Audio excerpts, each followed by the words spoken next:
그러면 이번 시간에는 형법상 우리가 미수범에 대해서 살펴보도록 하겠습니다. 우리가 지난 시간까지 그 범죄에 있어서 구성요건, 위법성, 책임이라고 하는 부분을 봤습니다. 즉, 범죄라고 하는 것은 구성요건에 해당하고 위법하고 유책한 행위다 라고 하는 것들을 봤죠. 자, 그렇기 때문에 범죄는 구성요건에 해당성, 위법성, 책임이라고 하는 것이 성립요건이라고 봤습니다. 그 다음에 이제 범죄 구성요건 관련돼 가지고 주체, 객체, 행위가 있고 결과가 있다. 행위와 결과 사이에는 인과관계가 있어야 된다. 그 다음에 주관적 구성요건 요소로서 고의가 있고 고의는 인식 플러스 의사다 라고 하는 것들을 지난 시간까지 우리가 쭉 배웠습니다. 자, 그 다음에 위법성과 관련돼 가지고 위법성에는 위법성을 근거 짓는 적극적 규정은 없다. 그렇기 때문에 위법성을 조각시키는 소극적 규정만 있다. 소극적 규정이 바로 위법성 조각사유라고 하는 것들이죠. 자, 그 다음에 책임 관련된 책임 능력이 2위에 있고 위법성의 인식이라고 하는 부분, 그 다음에 기대 불가능성이라고 하는 부분이 있어가지고 범죄는 이렇게 성립한다고 봤습니다. 자, 근데 우리 교재를 보면은 여러분들이 가지고 있는 여러 가지 교재들을 보면은 이 구성요건 위법성 책임 다음에 미수론이라고 하는 것이 나와요. 즉, 형법상에 미수론이라고 하는 것이 나오는데 이 미수론의 위치를 여기다 두고 있지만 실제로는 미수론이 뭐다? 미수론은 바로 이 부분에 관련된 거다. 그렇게 여러분들이 좀 이해를 해 두셔야 된다는 겁니다. 자, 무슨 말이냐? 원래 일반적인 결과범에 있어서는 범죄에 관련돼 가지고 주체와 객체가 있고 어떤 행위를 해요. 그 행위로 인해서 결과가 발생해야 됩니다. 그리고 행위와 결과 사이에 인과관계가 인정될 때 우리가 그 범죄의 구성요건 해당성을 충족시켰다고 보는 거죠. 물론 고의가 있다고 전제했을 때. 근데 이렇게 결과를 필요로 하는 범죄에서 행위는 했는데 결과가 발생하지 않았다. 그럼 어떡하냐? 그럴 때 우리가 미수라고 얘기한다는 겁니다. 아니면 결과가 발생했어요. 이거 잠깐 지우고, 결과가 발생했는데 행위와 결과 사이에 결과가 발생했습니다. 근데 인과관계가 인정되지 않는다. 즉 어떤 경우냐? 내가 사람을 죽이려고 총을 쐈습니다. 자, 총을 쐈는데 그 사람한테 맞지 않았어요. 그럴 땐 결과가 발생하지 않은 겁니다. 자, 근데 내가 사람을 향해 총을 쐈는데 총이 사람한테 맞았습니다.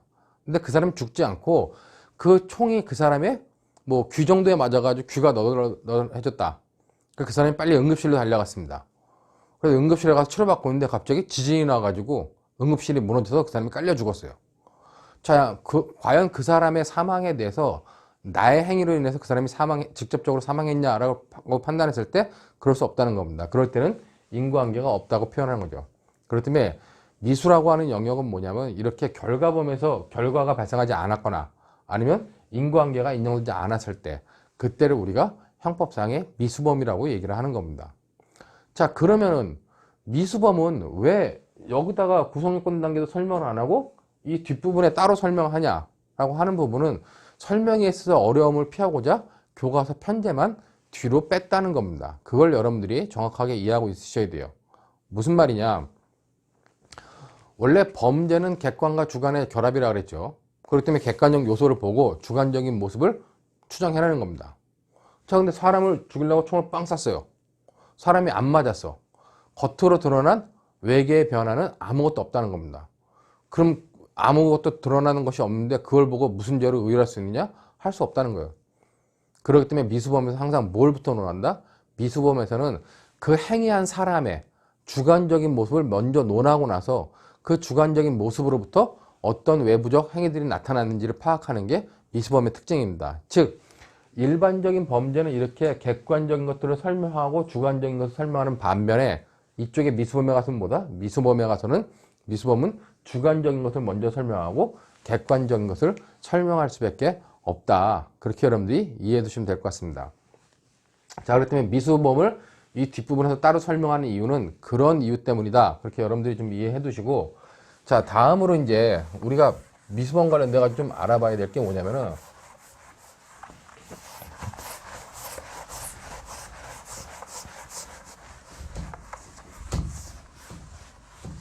자, 우리가 미수범에서 좀 알아야 될 개념이 자, 범죄가 이렇게 시간적으로 쭉 흘러가요. 시간적으로 흘러가면은 어떤 사람이 난 범죄를 해야겠다. 사람을 죽이겠다. 마음을 먹기를 합니다.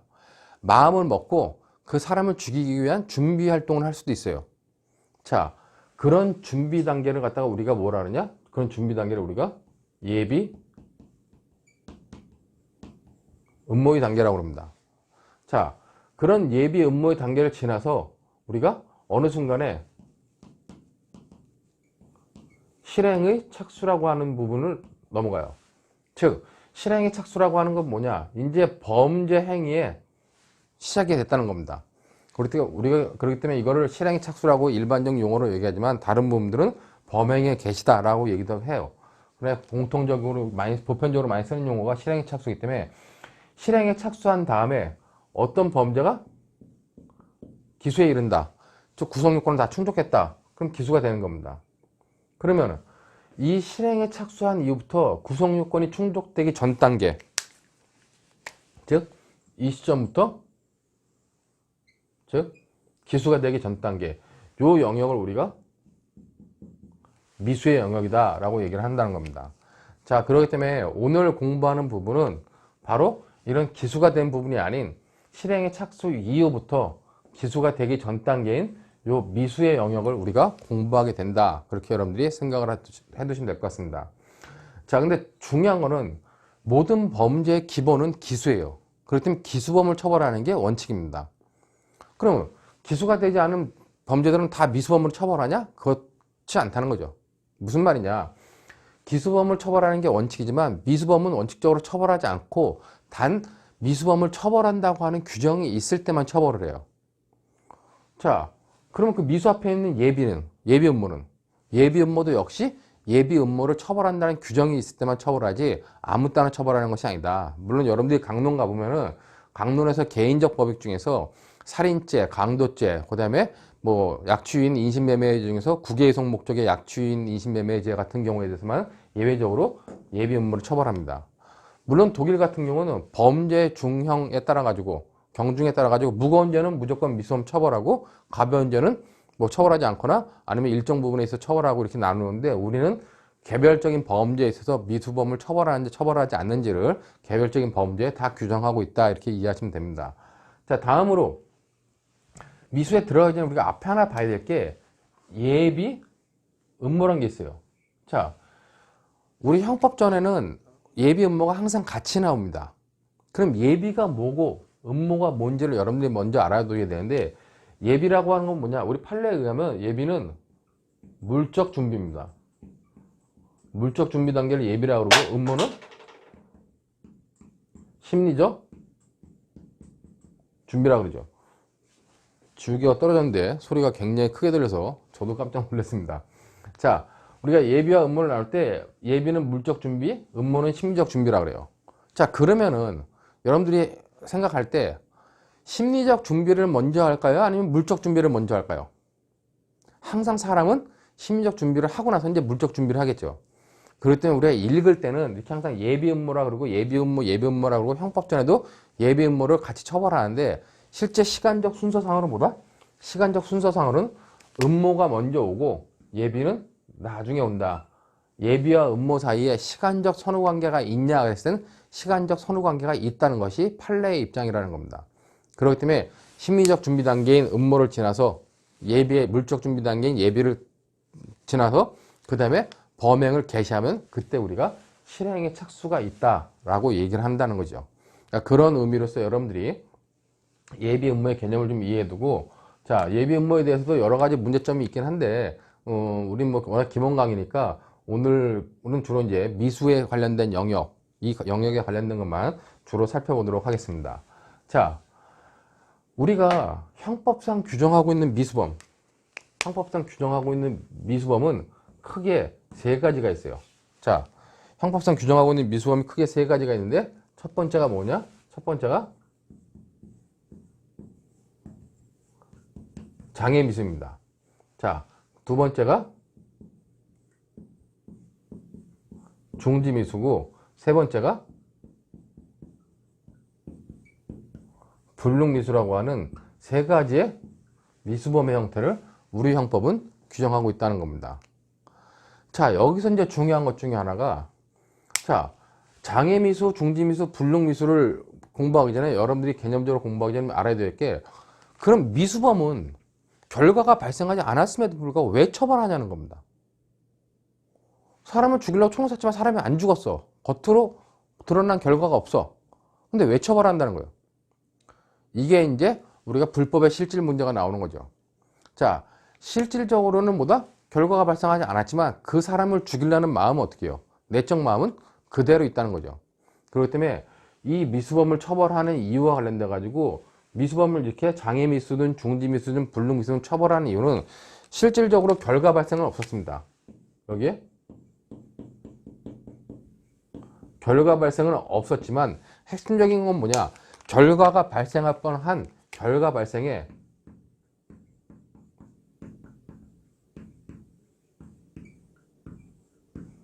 결과가 발생할 뻔한 위험성이 있으므로 이 위험성 때문에 미수범을 처벌한다는 겁니다.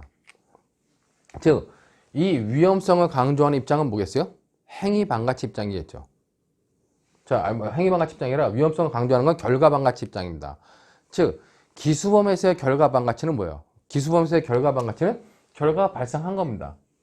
그러나 미수범에서의 결과반가치는 결과가 발생하지 않았기 때문에 결과 발생의 위험성 이 자체가 우리가 결과반가치라고 판단한다는 겁니다.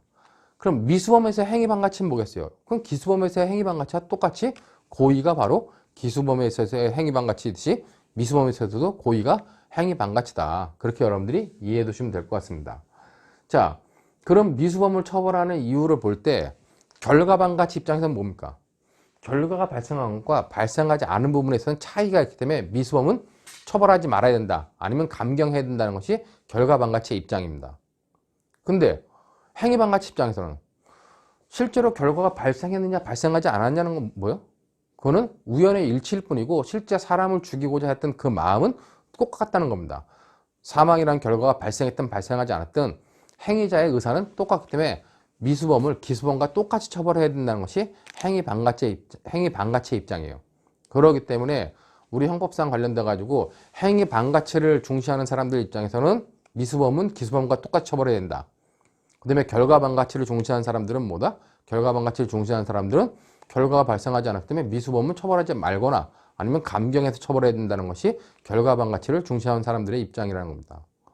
자, 그런데 지금에 있어서의 다수설적 입장, 통설적 입장은 범죄의 불법은 결과반가치와 행위반가치로 이루어져 있다고 보고 있습니다. 그렇기 때문에 우리 형법도 역시 결과반가치와 행위반가치로 이루어졌다고 보는 입장에서 우리가 입법을 했는데 그 입법을 통해 가지고 장애미수는 뭐냐? 장애미수는 우리가 임의적